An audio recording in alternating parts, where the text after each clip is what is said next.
नमस्कार, मैं हूं दीपिका यादव। टाइम्स नाउ नव भारत के मॉर्निंग बुलेटिन में आप सभी का बहुत बहुत स्वागत है। बुलेटिन में आपको दिखाएंगे आज की सबसे बड़ी खबर और साथ ही खबर होगी आपके काम की।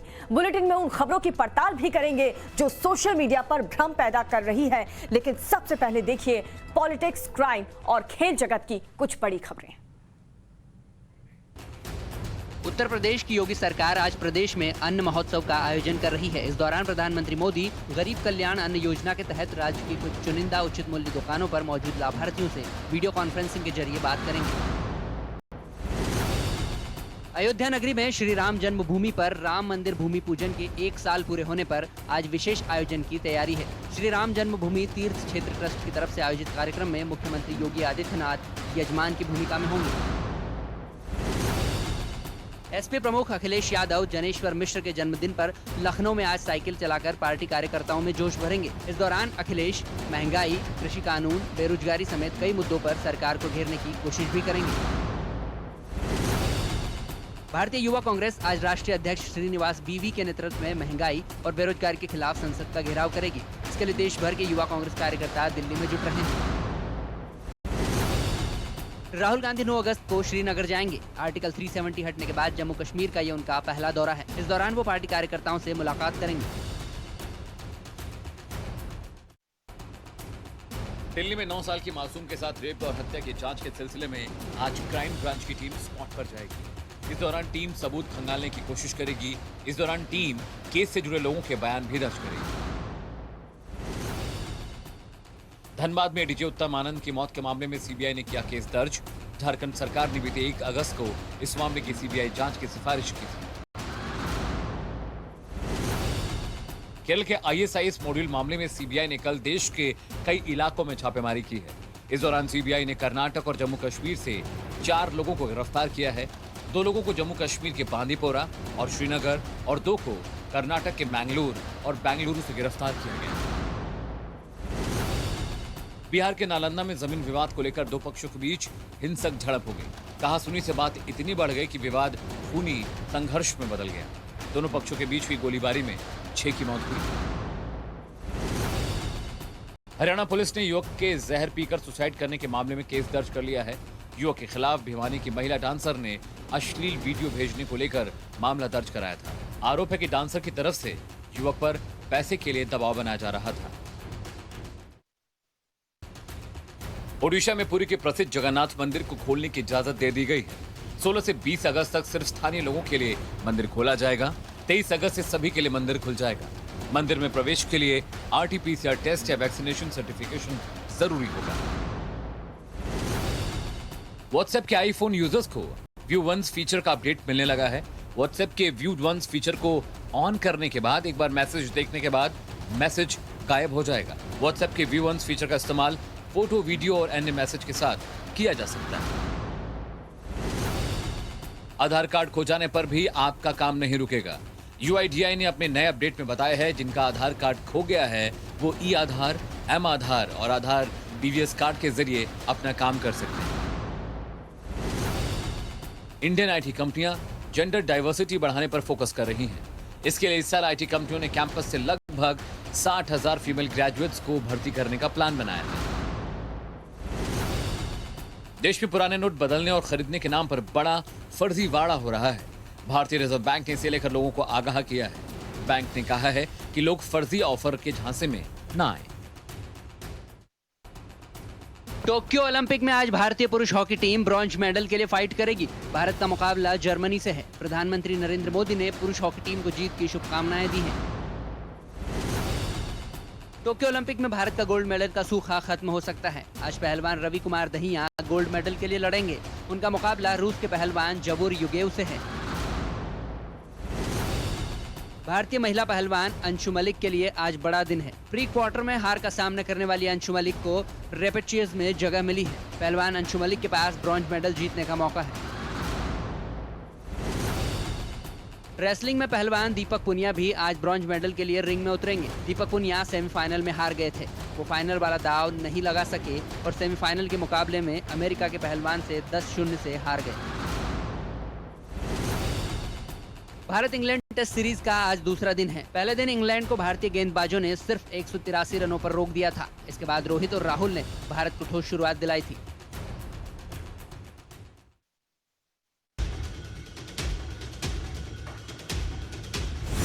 इन दिनों सोशल मीडिया पर एक खबर वायरल हो रही है कि मोदी सरकार देश की सभी महिलाओं को 3 लाख रुपए दे रही है। एक YouTube वीडियो में दावा किया जा रहा है कि मोदी सरकार देश की सभी महिलाओं को प्रधानमंत्री क्रेडिट योजना के तहत 3 लाख रुपए की राशि उनके बैंक खाते में जमा कराने की योजना बना रही है। केंद्र सरकार की पॉलिसी, स्कीम, विभाग, मंत्रालयों को लेकर गलत सूचना को फैलने से रोकने के लिए काम करने वाले PIB फैक्ट चेक ने ट्वीट कर वायरल दावे को फर्जी बताते हुए कहा कि केंद्र सरकार ऐसी कोई योजना नहीं चला रही है।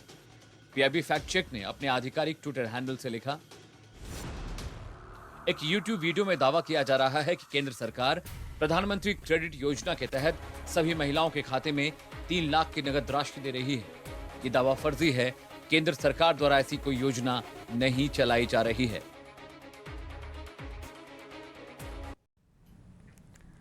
तो ये आज की अहम खबरें हमने आपको दिखाई। और अब बात मध्य प्रदेश की। मध्य प्रदेश के ग्वालियर चंबल का इलाका इन दिनों बाढ़ की विभीषिका झेल रहा है, बाढ़ की मार झेल रहा है और हजारों गांव बाढ़ के पानी में डूब गए हैं। मॉनसून ने प्रकोप ऐसा टूटा कि लाखों लोग प्रभावित हैं।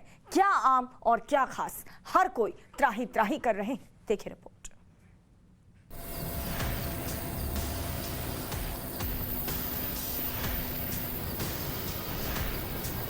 सांसें थमा देने वाला ये वीडियो मध्य प्रदेश के दतिया का है। हेलीकॉप्टर के नीचे सिर्फ पानी ही पानी दिख रहा है। सामने एक छत पर कुछ लोग दिखाई दे रहे हैं। हर घर एक टापू बन गया है और इसी एक छत पर फंसे थे मध्य प्रदेश के गृह मंत्री नरोत्तम मिश्रा। दरअसल मंत्री जी बाढ़ प्रभावित इलाकों में लोगों से मुलाकात करने पहुंचे थे। दतिया के घर में कुछ लोग फंसे थे। नरोत्तम मिश्रा उनका हाल जानने पहुंचे, लेकिन खुद ऐसा फंसे कि वायुसेना के हेलीकॉप्टर को उनका रेस्क्यू करने आना पड़ा।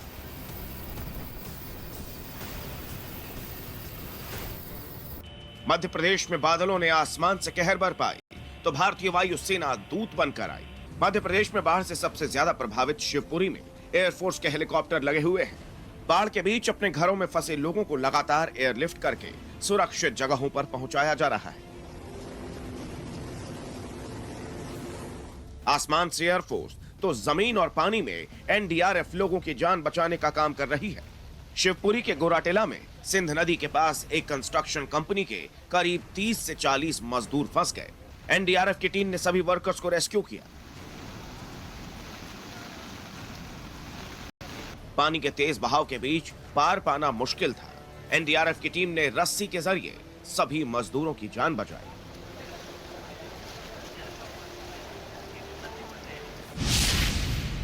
उत्तरी मध्य प्रदेश में बाढ़ की स्थिति गंभीर हो गई है। इस इलाके के 1225 गांव बुरी तरह प्रभावित हैं। श्योपुर के 32 गांव में 1500 लोग फंसे हुए हैं। शिवपुरी से 90 लोगों को रेस्क्यू किया गया। SDRF, NDRF और आर्मी ने मिलकर 5000 से ज्यादा लोगों को रेस्क्यू किया है। मौसम खराब होने के कारण एयरफोर्स के रेस्क्यू में दिक्कत आ रही है। ग्वालियर में 3000 लोगों को राहत शिविर में शिफ्ट किया गया है। दतिया में 1100 लोगों को रेस्क्यू किया गया है। मध्य प्रदेश में बाढ़ से बिगड़े हालात का जायजा लेने के लिए मुख्यमंत्री शिवराज सिंह चौहान ने एरियल सर्वे किया। हर तरफ पानी ही पानी देख मुख्यमंत्री को भी हालत की गंभीरता का अंदाजा है। मैंने प्रशासन को निर्देश दिए हैं कि हर आवश्यक व्यवस्था आवास की, भोजन की, पानी की, दवाई की युद्ध स्तर पर करें और अभी भी सावधान रहने की जरूरत है क्योंकि पानी अभी काफी है और अगर गिरा तो दिक्कत आ सकती है, इसलिए लोगों को सावधानी करें। मध्य प्रदेश में अभी भी बारिश का अलर्ट है। ऐसे में इस भयावह हालात से पार पाने में अभी थोड़ा और वक्त लग सकता है। गोविंद गुर्जर के साथ bureau report, times now, Navbharat. और देखिए राजस्थान में भी बारिश से हालात काफी बिगड़ गए हैं। राजस्थान के कई ऐसे जिले जहां पर बाढ़ की चपेट में वो आ चुके हैं, जिसमें कोटा, धौलपुर, बूंदी, बारा, झालवाड़ा, धौलपुर समेत कई बड़े शहर पूरी तरह से जलमग्न हैं। राज्य के सैकड़ों गांव का संपर्क पूरी तरह से टूट चुका है। लोग काफी परेशानी उठा रहे हैं क्योंकि सड़कों पर भी पानी आ गया है।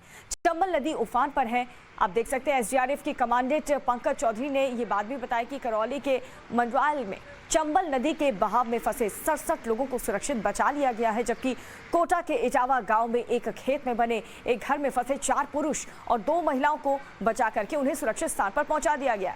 इसी तरह बारा के अमरोली गांव में भी जो नदी है उसके बहाव काफी तेज है और क्षेत्र में 3 गर्भवती महिलाएं फंस गईं और उन्हें भी सुरक्षित निकाल करके एसडीआरएफ की टीम ने अस्पताल पहुंचा दिया।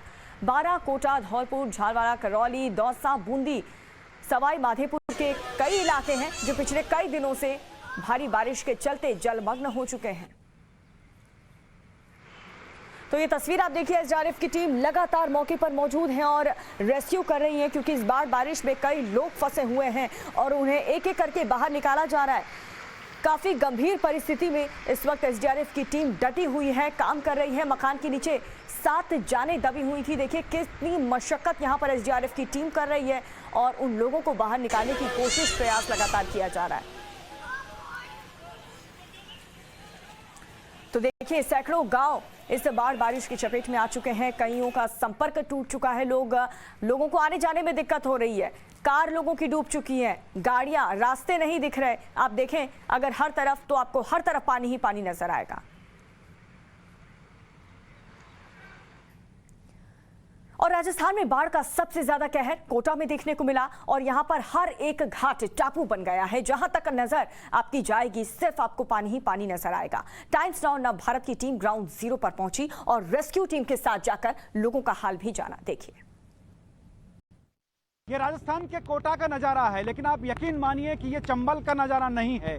जी हाँ, चंबल से कोटा की पहचान है, लेकिन अब ये बाढ़ शायद कोटा की पहचान बन रही है। लोगों की पीड़ा पानी में अंदर डूबी हुई है। लोग घरों में हैं, छत पर हैं। आप देख सकते हैं किस तरह से मकान डूबे हुए हैं और रेस्क्यू लगातार जारी है। हम रेस्क्यू टीम के साथ हैं और जा रहे हैं रेस्क्यू करने के लिए उन लोगों को जिनका लगातार फोन आ रहा है। बताया जा रहा है कि लगभग 300 लोग रेस्क्यू कर लिए गए हैं। घरों की स्थिति, गाड़ी डूबी हुई, आप देख सकते हैं किस तरह से गाड़ियां डूब गई हैं, घर डूब गए हैं। कुछ लोग जो महिला, बच्चे और बुजुर्ग हैं वो निकाल लिए गए हैं, लेकिन कुछ लोग घर से बाहर नहीं निकले हैं क्योंकि जो कीमती सामान है घरों का, वो सामान जो है लोग अपना लेकर के बाहर जाना नहीं चाहते हैं, छोड़कर नहीं जाना चाहते हैं, इसलिए शायद नहीं निकल रहे हैं। देखिए एक परिवार यहाँ भी है, ये मैं दिखाने की कोशिश करूँगा इस तरफ, जहाँ हम हो सकता है कि बात भी करें इन लोगों से, लेकिन फ़िलहाल आप तस्वीरें देख पाएंगे कि किस तरह से लोग इंतज़ार कर रहे हैं कि उनकी जो पीड़ा है वो ख़त्म हो, उनका जो रेस्क्यू है वो हो। और यहाँ डूब क्षेत्र में ये पूरा मकान आ चुका है। देखिए ये जो है परेशान है यहाँ पर और पूरा परिवार यहाँ पर मौजूद है। तस्वीरें आप देख सकते हैं, पानी डूबा हुआ है। नाव से हम यहाँ तक पहुँचे हैं। आइए इनसे हम बात करने की कोशिश कर लेते हैं। 1 मिनट भैया, आएंगे इस तरफ। क्या परेशानी है, क्यों खड़े हैं, क्या हुआ है? कुछ नहीं है, पानी भर गया है, यहाँ पर जा नहीं पा रहे हैं, बाहर ऐसे दिक्कत आ रही है। मगरमच्छ ही घूम रहे हैं यहाँ पे। कोई मगरमच्छ दिखाई दिया है? हाँ, मगरमच्छ दिखाता है। कुत्ते के पीछे पड़े थे, हमने बचाया था, पत्थर फेंक के कुत्ते को बचाया है। अंदर ही बैठा रखा है अभी कुत्ता, इसलिए। नगर निगम की टीम के भरोसे लगातार ये लगे हुए हैं, 3-3 दिन से लगे हुए हैं। और बारिश आप देख पा रहे होंगे, अभी भी मैं बारिश में भीग रहा हूँ और लगातार बारिश जारी है। अगर हम बात करें कोटा संभाग की, तो लगभग 35 mm से ज़्यादा बारिश यहाँ पर हो चुकी है और रात भर बारिश बने रहने की संभावना मौसम विभाग की तरफ से जताई गई है। ऐसे में उम्मीद की जा सकती है कि शायद अब यहाँ और ज़्यादा हालात बिगड़ सकते हैं, बशर्ते अगर उनके इंतज़ाम और माकूल नहीं किए गए तो हो सकता है कोई बड़ा हादसा सामने आए। क्योंकि आज केशवराय पाटन में एक हादसा हुआ जिसमें एक ही परिवार के 7 लोगों की मौत हो चुकी है। कई बसें डूबी, एक बस से 40 लोगों को रेस्क्यू करके निकाला गया। कोटा में भी 300 लोग हैं वो 3 दिन में रेस्क्यू कर लिए गए हैं और अभी भी करीब 50 लोग फंसे हुए हैं जिनको रेस्क्यू करने के लिए हम रेस्क्यू टीम के साथ हैं। आप देखिए ये मंजर और अंदाज़ा लगाइए उनके डर का, जो शाम बढ़ने के साथ साथ लगातार बढ़ता जा रहा है और अगली सुबह तक उन्हें इंतज़ार है कि शायद कोई आएगा और उनके जो माकूल इंतज़ाम होंगे बाहर निकालने के, शायद उन्हें राहत मिल पाएगी। लेकिन फ़िलहाल अगर इसी तरह से इंतज़ाम रहे तो घटना बुरी भी हो सकती है, एक हादसा भी पेश आ सकता है, क्योंकि बहुत सारे जो मकान हैं वो डूब क्षेत्र में आ चुके हैं। कैमरामैन दिनेश शर्मा के साथ और पुष्पेंद्र, टाइम्स नाउ, नव भारत, कोटा। तो राजस्थान से आपने हमारी ये ग्राउंड रिपोर्ट देखी और चलिए अब आपको दिखाते हैं आपके राज्य की हर वो खबर जिसका सरोकार सीधे आपसे है। अयोध्या में बनने वाले भव्य राम मंदिर के भूमि पूजन को आज 1 साल पूरा हो गया है।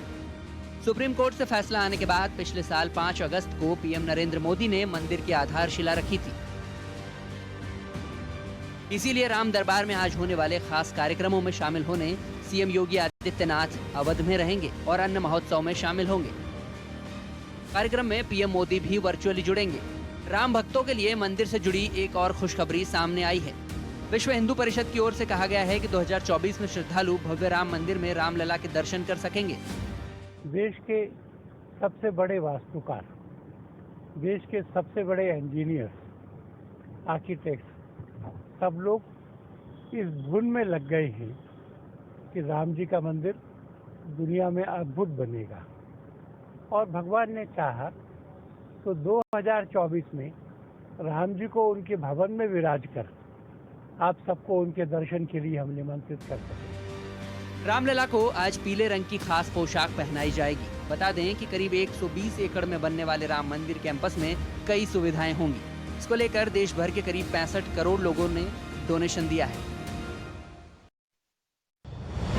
छत्तीसगढ़ कांग्रेस में सब कुछ ठीक नहीं चल रहा है। यह हम नहीं, प्रदेश के मौजूदा राजनीतिक हालात बयां कर रहे हैं। ताजा संकट का अंदाजा इसी बात से लगाया जा सकता है कि छत्तीसगढ़ कांग्रेस के 4 बड़े नेता दिल्ली दौरे पर हैं। इनमें सबसे बड़ा नाम और सीएम पद के दावेदार रहे टीएस सिंहदेव है। मौजूदा भूपेश सरकार में स्वास्थ्य मंत्री का पद संभाल रहे सिंहदेव के मुख्यमंत्री के साथ तनावपूर्ण संबंध सामने आते रहे हैं। ये बात उनके बयानों में भी झलकती है। सियासी गलियारों में अक्सर ये चर्चा होती है कि 2018 में 15 साल बाद कांग्रेस के सत्ता में आने पर राज्य में भूपेश बघेल और टीएस सिंहदेव के बीच 2.5 साल का सीएम पद का फॉर्मूला तय हुआ था।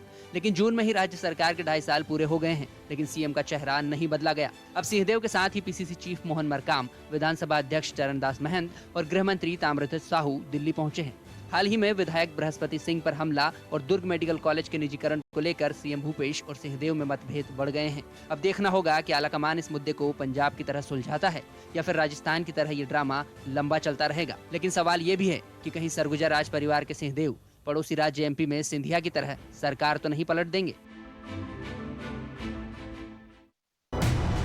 जम्मू कश्मीर से आर्टिकल 370 और 35A को खत्म करने के फैसले को आज 2 साल पूरे हो गए हैं। 2019 में आज ही के दिन मोदी सरकार ने ऐतिहासिक फैसला लेते हुए सालों से जम्मू कश्मीर को स्पेशल स्टेटस देने वाली आर्टिकल को हटाने का बिल पारित किया था। बीजेपी आज इस खास दिन को यादगार बनाने के लिए मंडल स्तर पर तिरंगे फहराएगी। साथ ही पार्टी ने लोगों से अपील की है कि वो अपने घरों में नेशनल फ्लैग लगाएं। धारा 370 को हटाने का स्थानीय नेता लगातार विरोध कर रहे हैं। इसी बीच प्रदेश में परिसीमन कर चुनाव कराए जाने की भी चर्चाएं हैं। ऐसे में पार्टियां अपनी राजनीतिक जमीन को मजबूत करने में कोई कसर नहीं छोड़ना चाहती। शायद इसीलिए कांग्रेस के पूर्व अध्यक्ष राहुल गांधी भी 9 अगस्त को जम्मू कश्मीर के दौरे पर जाने वाले हैं। राहुल यहां पर बैठक करने के साथ ही गुलाम अहमद मीर के पारिवारिक कार्यक्रम में भी शामिल होंगे। सूत्रों के हवाले से जानकारी मिली है कि राहुल गांधी मां वैष्णो देवी के दर्शन करने भी जा सकते हैं। झारखंड में जज के मौत की गुत्थी अब जल्द ही सुलझ सकती है। इस हाई प्रोफाइल मामले को सीबीआई ने अब अपने हाथों में ले लिया है। जज को ऑटो से कुचलने के मामले में सीबीआई ने एफआईआर दर्ज कर जांच भी शुरू कर दी है। इस मामले में झारखंड सरकार ने ही सीबीआई जांच की सिफारिश की थी। हालांकि इसके पहले सीएम हेमंत सोरेन के निर्देश पर ही जांच के लिए एसआईटी का गठन किया गया था, जिसने कई आरोपियों को गिरफ्तार भी किया है। हालांकि धनबाद के एडिशनल सेशन जज उत्तम आनंद की मौत को उनके हालिया फैसलों से जोड़कर देखा जा रहा है। ऐसे में हादसे और हत्या दोनों ही एंगल से सीबीआई भी जांच करेगी। एजेंसी ने पुलिस की एफआईआर को उसी ही तरह दर्ज कर लिया है। बताते चलें कि पिछले हफ्ते मॉर्निंग वॉक के दौरान ऑटो की टक्कर से जज की मौत हो गई थी, जिसका सीसीटीवी फुटेज आने के बाद कई सवाल उठे थे और सुप्रीम कोर्ट से लेकर हाई कोर्ट ने तेजी से जांच करने के निर्देश दिए थे। अब सीबीआई को केस हैंडओवर होने के बाद अंदाजा लगाया जा रहा है कि जल्द ही इस राज से पर्दा उठेगा कि जज की मौत महज हादसा थी या हत्या। मध्य प्रदेश में लगातार भारी बारिश के चलते हालात खराब हो गए हैं। खासतौर पर ग्वालियर चंबल इलाके में मानसून ने ऐसा कहर ढाया कि करीब 1225 गांव बाढ़ की चपेट में आ चुके हैं। जहां फंसे हजारों लोगों का रेस्क्यू किया जा चुका है। खराब मौसम के कारण वायुसेना को भी परेशानी आ रही है। अभी तक दतिया, श्योपुर, शिवपुरी, ग्वालियर में फंसे कई लोगों को निकालने के लिए एनडीआरएफ और एसडीआरएफ की टीमें लगी हुई हैं। बाढ़ का जायजा लेने दतिया पहुंचे गृह मंत्री नरोत्तम मिश्रा खुद फंस गए। उन्हें हेलीकॉप्टर के जरिए रेस्क्यू किया गया। उधर प्रदेश के सीएम शिवराज ने एरियल सर्वे किया।